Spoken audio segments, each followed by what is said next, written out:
நாம் எங்கே போகிறோம், நமக்கு என்ன தேவை என்ற சிந்தனை செய்ய தொடங்கிய போதுதான் நாம் வாழ்வை திருத்திக் கொள்ளக்கூடிய அளவுக்கு நமக்கு என்று ஒரு புதையல், ஆறாவது அறிவு, இறைவனுடைய தொடராக வைத்து இருக்கக்கூடிய ஒரு பாதை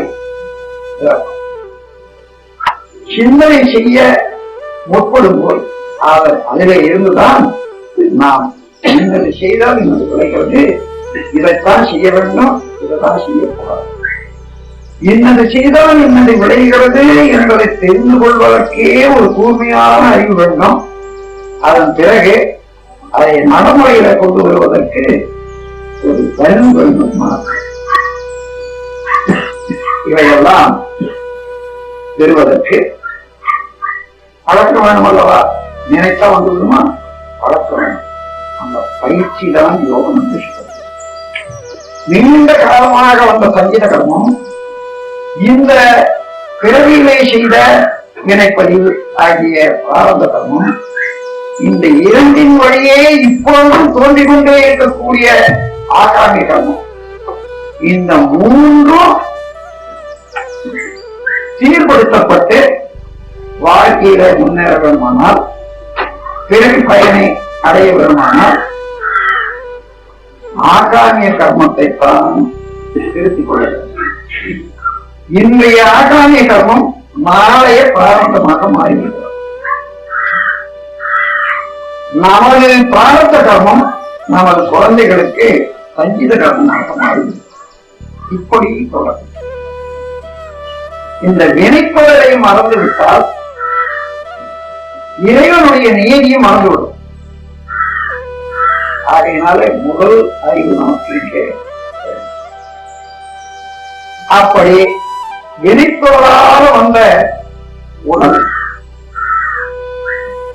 அந்த உடலுக்குள்ளாக உயிருக்குள்ளாக பிரம்மம் இருந்து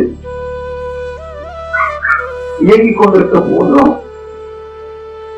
ஏன் சொல்லப்படும்? அது காலத்தால வெளியே வந்து சுடவிட்டு எரிக்கலாம் இல்லையா? அதற்கு காரணம், இந்த உடல் உற்பத்தியான போது எந்த செயலின் மூலமாக இந்த உடல் உற்பத்தி ஆயிற்று என்று பார்க்கும் போது தாய் தந்தையர்கள் உணர்ச்சி பெருக்கால் மயங்கிய மயக்கத்தால், புலனில மயங்கிய மயக்கத்தால் ஒன்றுபட்ட போது உண்டாயிற்று. அப்போது அந்த எண்ணத்தின் தன்மை என்ன? அதுதான் முதல் வந்தது. தகப்பனிட ஒரு கழிவை தாயார் ஏற்று தன் கழிவை அவருடனே சேர்த்து மிக புனித இந்த உடல் இருந்தார். மீண்டும் அவள் உடல் கழிவை பாராயுண்டோம். சுகப்பிழைப்பின் அடையாளமான இந்த சுக்கில தோணினம் சேர்ந்து உருவாய் வந்த முகப்பினையே உடல் வளர்ச்சி பெற்ற பின்னர் முன் நினைவால் நாடுவதே மோகமாகும். இந்த முறையில திருப்பி திருப்பி அதே நினைவு அதே இதில் இருந்து விடுபட வேண்டுமானால் பெற்றோரையே நல்ல குழந்தை பெற வேண்டும், அதன் மூலமாக நாம் முக்தி பெற வேண்டும் என்று விரும்பினால் அப்படியும் பிறகு கடலை நீண்டு வரக்கூடிய குழந்தை பிறக்கம் அதற்குரிய குழந்தை என்று அப்படியே தாய் தந்தையருடைய ஆகிய பிள்ளைகள் ஏற்று அந்த பிள்ளைகள் ஆகிய பிள்ளைகள் ஏற்று தூய்மையாகிக்கொண்டே வரும்போது சில தலைமுறையிலேயே கடலை நீண்டு விடக்கூடிய அளவுக்கு தூய்மை வந்து அப்படி பெற்றவர்கள் நல்ல நினைவோடு எனக்கு நல்ல குழந்தை விரும்பி குழந்தையை உற்பத்தி செய்யக்கூடிய அளவுக்கு வேணுமானால் தவம் செய்யாத இருக்கக்கூடிய. அதனாலதான் இந்த காலத்துல ஒரு நீதி தவத்தை கற்றுக்கொண்ட பிறகுதான் திருமணம் என்பதாக கூட சில காலம். அப்போதும் திருமணத்திலே இருந்து உறவு கொண்டு குழந்தைகள் உற்பத்தியாகி வளர்க்கும் வரையில ஒவ்வொன்றுக்கும் ஒரு சடங்கு. அப்படி இல்லாத போது இந்த குழந்தை புலன் வழியை சென்று பதிவின் வழியை செயலாக்கி மேலும் மேலும் மேலும் மேலும் அதே பதிவுத்தான அதான் ஒவ்வொருவருக்கும் சொந்தம் சிக்கல். வழியை தெரியல, தெரிந்த வழியை பின்பற்றி நடக்க மாற்றிக்கொள்ள செயலை மாற்றிக்கொள்ள வருவதும் இல்லை.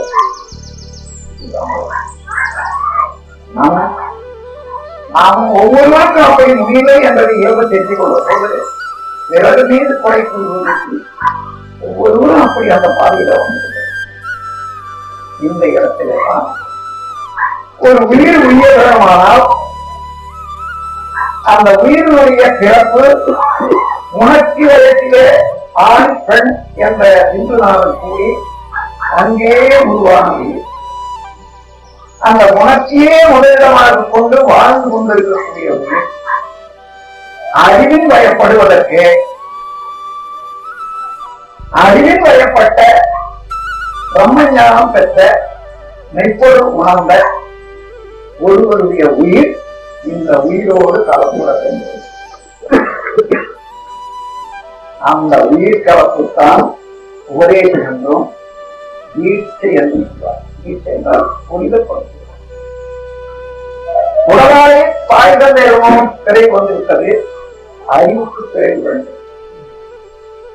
அந்த திரையை அழிப்பவர் எந்த நிலையிலே இருந்து நிற்பொழுது உணர்ந்த நிலையிலே இந்த உயிர் உய்ய வேண்டும், வினைக்கடலை கடந்து தூய்மை பெற்று முழுமை பெற வேண்டும் என்ற ஒரு எண்ணம்.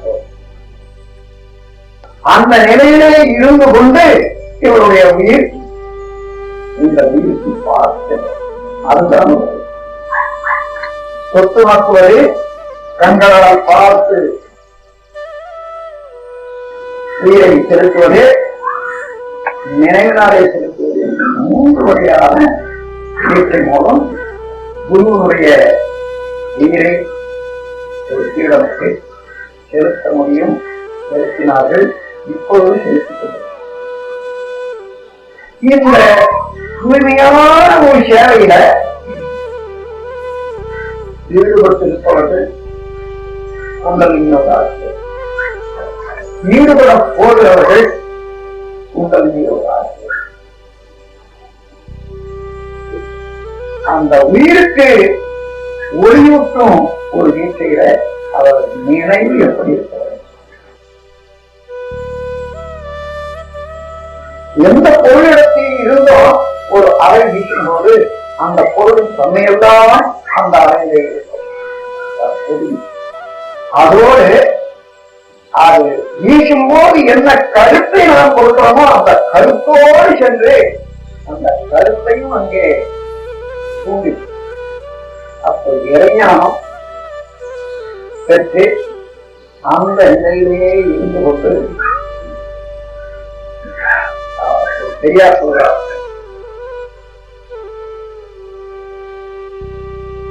உடல் பொருள் ஆழி உலகத்தால் கொண்டு படவினை பத்தர பார்த்து கை வைத்து நொடியில் கை வைத்து நுண்ணுணர்வாக்கி கைய பிறப்பட காட்டினான் நம்பியே. இந்த உயிர் உய்ய வேண்டும் என்று கருணையோடு பார்க்கும்போது பார்வையின் மூலமாக தொடுதல் மூலமாக நேரே அவர்களுக்கு பார்த்துக்கிறது. இதை நூல்களிலே நீங்கள் பார்த்திருக்கலாம். இரண்டாவது பிறவியில் உடலோடு பிறந்து விட்ட பிறகு சாதாரணமாக எல்லா ஜீவன்களுக்கும் உண்டு, சாதாரண உயிர்களுக்கெல்லாம் உண்டு. உடலோடு பிறக்கக்கூடிய காய் வந்து வரும். ஆனால் அறிவுக்கு ஒரு பிறகு வேணுமானால் அந்த அறிவின் நிலையிலே இருந்து அந்த உயிரை சேர்க்க வேண்டும். அத்தகைய ஒரு பெரிய சேவையை தொண்டினை ஏற்றுக்கொள்ள போகிறவர்கள் அந்த நிலையை ஐயமின்றி இறைநிலையோடு கலந்து நிற்பதற்கு ஒரு தெளிவு வேண்டும் அல்லவா? அந்த தெளிவை பெற்றுவிட்ட பிறகு நீங்கள் புரியாதீதம் என்ற நிலையை பார்க்கும்போது எந்த நிலையிலே இருந்து அவரை அழைத்து செல்கின்றீர்களோ அந்த இடத்துல வாக்கு கொடுக்கின்றீர்களோ அது புகுந்து செடியின் மூலமாக புகுந்தாலும் உயிரிலே உயிராகி உயிரை ஊக்குவிக்கக்கூடிய வேளாக்களாக மாறி அந்த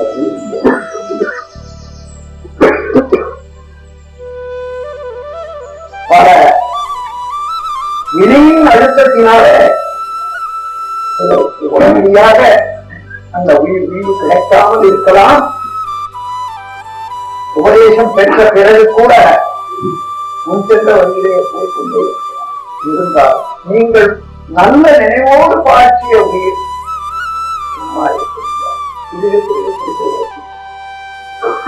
அவர்களுக்கு ஒரு குழந்தை பிறக்குமானால் இங்கே தொட்ட குறை அங்கே. அதனால பெற்றவர்கள் பெறக்கூடிய உபதேசம் அவர்கள் வாழ்நாளிலேயே பிரகாசிக்க முடியாது போனாலும் கூட தம் குழந்தை வழியாக ஏன் குழந்தை நல்ல முறையில வாழ்ந்தால் ஒரு பெரிய உண்மை உயிர்நிலை பற்றியே இப்போது வெளிவரக்கூடிய நூல்ல எழுதி என்ன மகன் தந்தையோ தாயோ இறந்திருந்தார் அந்த வேணாம் மறப்பதற்கு முன்னதாக சுற்றி வந்து இந்த உயிரை நான் ஏற்றுக்கொள்கிறேன் என்று அது வாழத்தறி கேட்கணும் என்றால் உடனே மகன் மகனிடம் இணைந்த தாய் தந்தை என்ற இரண்டு உயிரினங்கள் அங்கே கலக்கம் இருக்காது. அது நல்லதும் கேட்டோம் அவனோடு இணைந்து ஏனென்றால் வினையும் போராட வந்தது உயிர் என்று எடுத்துக்கொண்டிருக்கிறதுனால் இந்த உயிர் இந்த 20 ஆண்டுகளா 40 ஆண்டுகளா ஆயிற்று என்று வைத்துக் கொள்ளுங்கள். இந்த பிள்ளை படம் அதற்கு முன்னதாக இந்த பிள்ளையும் அவர்களை சேர்ந்தது அந்த உயிரிலே சேர்ந்திருக்காங்க. அப்பொழுது அந்த உயிரிலே இருக்கக்கூடிய வினையின் தொடர்பு பார்த்தால் எத்தனை லட்சம் வருஷங்களாக எத்தனை லட்சம் பிறவிகளாக தலைமுறைகளாக தொடர்ந்து வந்து வினை உள்ளதோ அத்தகைய வினை அளவு 2 பேருக்கு ஒண்ணு. இந்த 40 ஆண்டு காலமாக இது பிரிந்து பையன் வினையாற்றி இருப்பான். அது வேறுபட்டு இருக்கிறதா என்று பார்த்தால் அதுவும் கருவமைப்பை தொடர்ந்தே பெருமாளுக்கு வந்ததுனால அந்நியான வினையாக எங்கோ ஒன்று எடுத்தால் அது கூட கருப்பவரையே எங்கேயோ அழுத்தம் பெற்று அது காலத்தால வெளிவந்ததா இருப்பாங்க.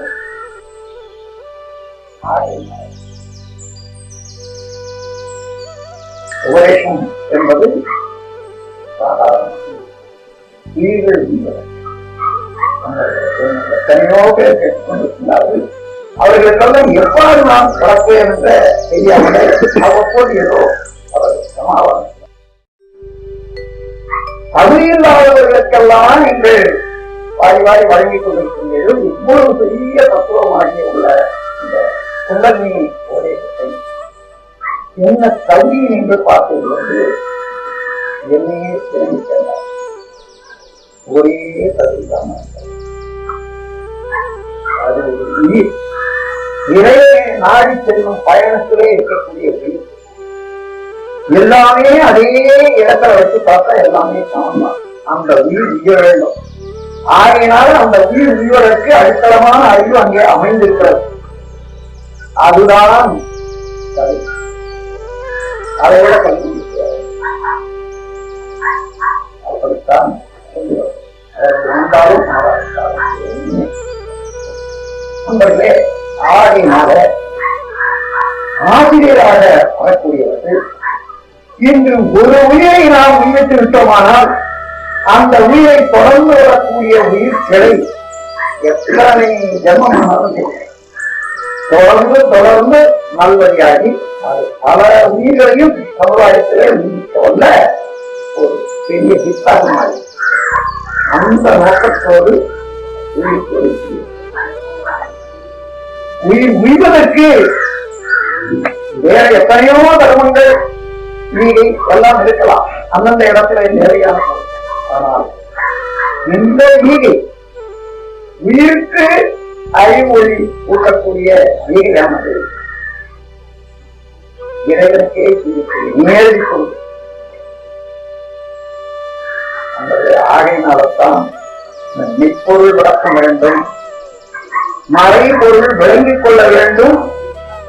நண்பர்கள் சிலர் நாம் புரியாதீத நிலை புரியாதீதம் கொடுப்பதற்கு ஒரு சிவரை ஏற்படுத்த வேண்டும் என்று வேண்டிக் கொண்டார்கள். அது அவசியம் என்று உணர்கிறேன். என்றாலும் இந்த நிலையிலே இருந்து புரியாதீதம் கொடுப்பது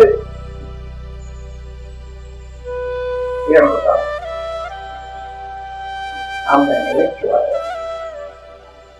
அதை நிலைத்து நிலைத்து பழகுவது. ஒரு கல்வியை பல தடவை உணவோடு பாடி பாடி பழகிக் கொள்வது. அவற்றிலே மீண்டும் ஒரு தடவை பாடிப்பார். இறைநிலையோடு எண்ணத்தை கலக்கவிட்டு ஏற்படும்போ அமைதியிலே விழிப்பாயிருக்க இறைநிலையே தானாக உணர்வதாகும். நித்தனித்தும் உடலில் உயிர் இருக்கு மட்டும் உறைந்து உறைந்து இந்நிலையில் பழகிக் கொண்டால் உலக இன்பங்களிலே அளவு பிடித்தது. கரை நீங்கி அறிவு மெய்ப்பொருளாக நிற்கும் கரைந்து போகும் தன்முனைப்பு தானும் செய்வோம். மெய்ப்பொருள் வழக்கம் மெய்ப்பொருளாக தான் தன்னை மாற்றிக் கொள்வது, தன்னையே மெய்ப்பொருளாக உணர்வது, இறைவனை உயர்த்தி பேசுவது ஒன்று. அந்த அளவுக்கு உயர்ந்த போது இறைவனோடு இணைந்து கொள்வது, மீண்டும் இறைவனாகவே தன்னை காண்பது செய்வது. அந்த நிகழ்வுகளை கொண்டவர்கள் தான் உண்மையிலேயே நல்ல சேவை செய்யக்கூடிய குருவாக. உங்களுக்கு அந்த குறைபாடு இருக்கக்கூடாது. நீங்கள் அவ்வளவு பேர் நல்ல குருவாக இந்த உலகத்தை கொண்டு செல்கிறது. இந்த உலகம் தேவைப்படும். எண்ணிருந்த ஆசிரியருக்கு ஆயிரம் ஆயிரம் ஆசிரியருக்கு, ஆனால் உள்ளம் உயர்ந்த ஆசிரியர், தன்னை உணர்ந்த ஆசிரியருக்கு அந்த பரம்பொருளே அறிவாக இருந்திருக்கிறது. இந்த அறிவு மூலமாக இந்த ஜீவனை நான் உயர்த்துகின்றேன். மெயின் சுவிட்ச் ஆஃப் ஆயிட்டா இங்க எந்த சுவிட்ச் போட்டாலும் வேலை செய்யாது. அதுபோன்று மெயின் சுவிட்ச் என்ற இறைநிலையோடு எண்ணத்தை கலக்க விட்டு பழகிக்கொண்டு எப்பொழுது வேணுமானால் எப்பொழுது நினைந்தாலும் அவனாகவே இருக்கக்கூடிய அகக்காட்சி உருவாக்கணும்னால் பழகி கொள்ளும். ஏழு எதையோ பழகி வச்சிருக்கோம். அந்த பழக்கத்தை ஒட்டி இதை மறந்து அதை நினைந்து கொண்டிருக்கோம். அவ்வளவுதான். மறதி என்பதையே மனிதனுக்கு கிடையவே கிடையாது. அப்படி சொன்னால் ஆசிரியர் ஏதோ ஒன்றை அதிக அழுத்தமாக நினைந்து கொண்டிருக்கிறான். ஆகையினால மற்றது மறந்து கிடக்கிறதே தவிர மறதி என்பது கிடையாது. எல்லாமே அவனை எதிர்பார்க்கின்றன. அந்த முறையில நீங்கள் ஆசிரியர்களாக இருக்கின்றீர்கள். ஒரு பெரிய தியாகம், கருணை செயல், உயிரையே உயிர்க்க வல்ல ஒரு தொண்டு இறைக்கும். அதை செய்வதற்கு நீங்கள் தகுதியாக வேண்டும் என்பதுதான் என்னுடைய. அதற்காகத்தான் மெய்ப்பொருள் விளக்கம் எவ்வளவு அவசியம் என்பதை உணர்ந்து இன்று நீங்கள் தெரிந்து கொண்டீர்கள். ஆனால் ஒரு இன்ஃபர்மேஷன் தான். இன்னும் பயிற்சி சிகிச்சையை உணர உணர அது கன்சர்மேஷன் பண்ணாது. அதுதான் அதன் பிறகுதான் டிரான்ஸ்பார்மேஷன் வரும். அவனா நானா கேட்பேன். இந்த 3 நிலையில தொடர்ந்து நீங்க சிகிச்சைக்கு பழகிக் கொள்ளுங்க.